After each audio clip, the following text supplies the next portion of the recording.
Assalamualaikum warahmatullahi wabarakatuh. Ashama arkafon hordoftoota fi kabajamtoota fi jaalatamtoota xaalibul ilmi 24 app jala tarkamtan baga jiraatanii guyyaa har'aa nuuf geessan isiniin jecha barumsa keenya immoo kan adda tokko qabanne walitti deebinee jirra. Har'a immoo appilikeeshinii bareedaa tokkorraa kan barumsa isaa waliin ilaallu ta'a. Appilikeeshiniin san immoo Gboard waan jedhamu tokko jechuudha. Appilikeeshiniin kun salphaamatti afaan oromootiin sagalee kan qofa fayyadamuudhaan barreeffama bal'aa hunda kan siif barreessu jechuudha. Walloos ta'ee akkasuma xalayaas ta'ee wanta barbaadde hunda keessattuu karaa ergaa gabaabaatiin namaaf yoo barreeffama erguu barbaadde karaa salphaadhaan kan siif barreessu jechuudha. Sagalee kan qofa fayyadamuudhaan afaan oromootiin jechuudha. Kanaafuu duraan immoo afaan ingiliffaa malee nuuf barreessuu hin danda'u jedhama immoo afaan oromoo sababa guugilii keessa galee jiruuf karaa salphaadhaan ammoo waan barbaanne barreessuu dandeenya jechuudha. Asumaan gara barumsa kiyyaatti isin dabarsaa. Hordoftoonni chaanal kiyyaa faara taatan subscribe, like, share gochuun maatii keenyatti dabalamaan isin jira. Asumaan gara barumsa kiyyaatti isin dabarsaa. Nafaana tura. Egaan kabajamtootaa fi jaalatamtoota kiyya akka barumsa keenyatti seenneen appilikeeshinii sana argachuudhaaf gara pilaastoorii keenya deemnaa jechuudha. Pilaastoorii keenya keessa akka deemneeni pilaastoorii irra deemuudhaan seerchi goonee appilikeeshinii kana waliin ilaallaa jechuudha. Gadi buufachuudhaaf asirraa pilaastoorii irra seentanii Gboard jettanii barreessitu kunoo Gboard haala kanaan barreessitu kunoo yerootti isinii fida irratti dho'itu appilikeeshiniin isaan kun isa kana jechuudha. Appilikeeshiniin isa kana erga haala kanaan buufattanii yani fakkeenyaaf sanamatti argisiisuudhaaf deebisee appilikeeshinii kana lamata haaraatti hawwisu akka appilikeeshinii durumarraa haarumatti eegalchiisee akkaataa inni itti isiniif galu jechuudha. Akkaataa itti seetiingii isaadha wal qabsiiftanii Gboardii afaan oromootiin filachuudha. Oromoo laanguweejii ittiin filattan akkasuma ingiliffaas ta'e afaan hundaa wasii barreessaa jira. Appilikeeshiniin kun baay'ee tokko murteessaa jechuudha. Xiqqashoon yaa'inaa gabaabduudha bakka yeroo xiqqoo keessatti buuti waan nama tursiisuu miti. Xiqqoo ibsinee haa ilaallu amma daqiiqaa tokko yookaan sekondii muraasa qofa fudhata. Kun amma nuuf gabbaa jira jechuudha. Okay.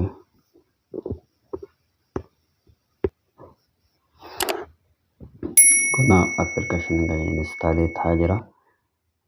Dhaabbatee yeroo xiqqoo keessatti kan namaaf hubachuudha. Appilikeeshinii xiqqoodha.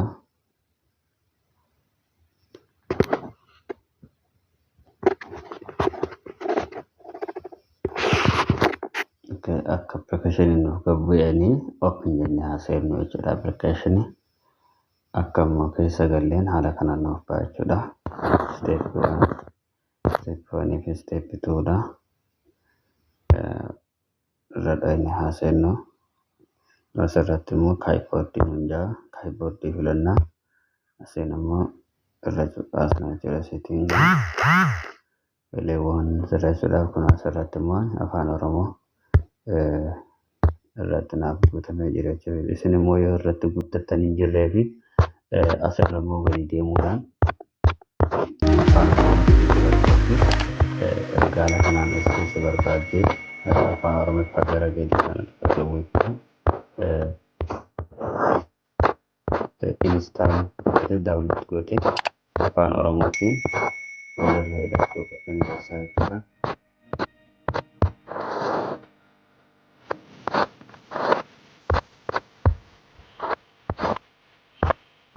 Isin immoo yoo inni fedha guuttattanii jira afaan oromoo gara gadi argaman immoo gubbaa irratti waan inni ta'e qabuuf naaf ol ba'aa asirratti afaan oromoo kun irratti oonii ta'e jira jechuudha. Seetiingiin kun yoonii fi yeroo install gootan asirratti isiniif akkuma afaanota inni daawunlood godhee fi kan inni daawunlood godhuutu jira jechuudha.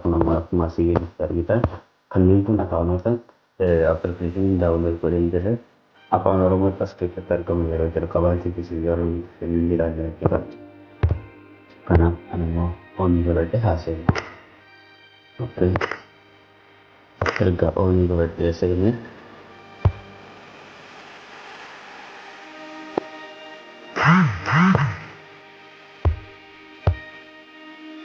hanqinni fudhadhaa. Erga haala kanaaf filatee dandeettaan erga dandeettiin booddee asirratti immoo kun laangoojii afaan kamiin afaan isa wal qabsiisee jiru kanaaf immoo asirratti naaf ba'a jechuudha. Ingiliffaa fi akkasuma Koyaataa akkasuma afaan Oromoo afaanota ani filadhee jiru jechuudha. Asirratti kan baasu kun add keyboard jettanii irratti guuttatte yeroo add keyboard jettan afaanota asirratti isinii fidaa jiru kun add keyboard jennaan as keessa deemtee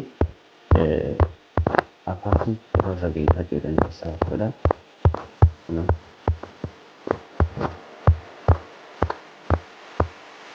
Afaanota filannoo jechuudha.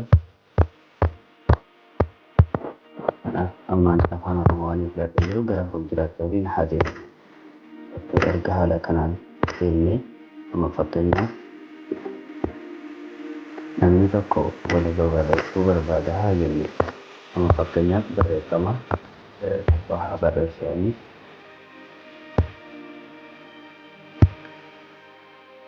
asirratti immoo sagaluma haa barreessuu asirratti gara gadii kana gargaaruu kana baasuudhaan asitti immoo Google Typing kana beeku.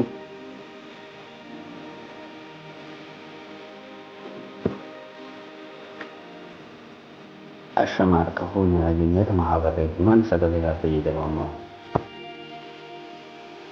Ashama harka fuunee kabajamtootaa fi jaalatamtoota.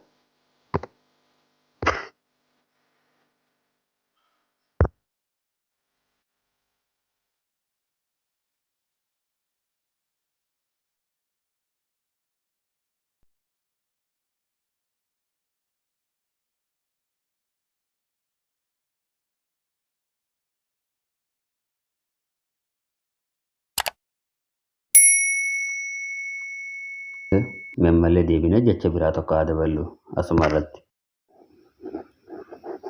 Egaan kabajamtootaa fi jaalatamtoota keenya kun barumsa irraa immoo kana fakkaata. Erga haala kanaan barreessite nama erguu barbaadduuf sana jechuudha.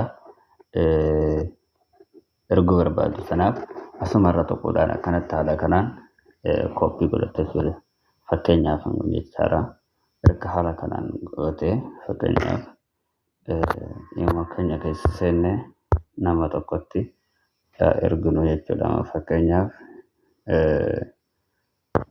amma nama kanarratti erginu nama kanaaf erguu barbaanna haa jennu asirratti immoo kun barreeffamni kooppii godhanne sun asirratti nuuf argama jechuudha. Haala kanaan nama sanaaf erguu ni dandeessu jechuudha.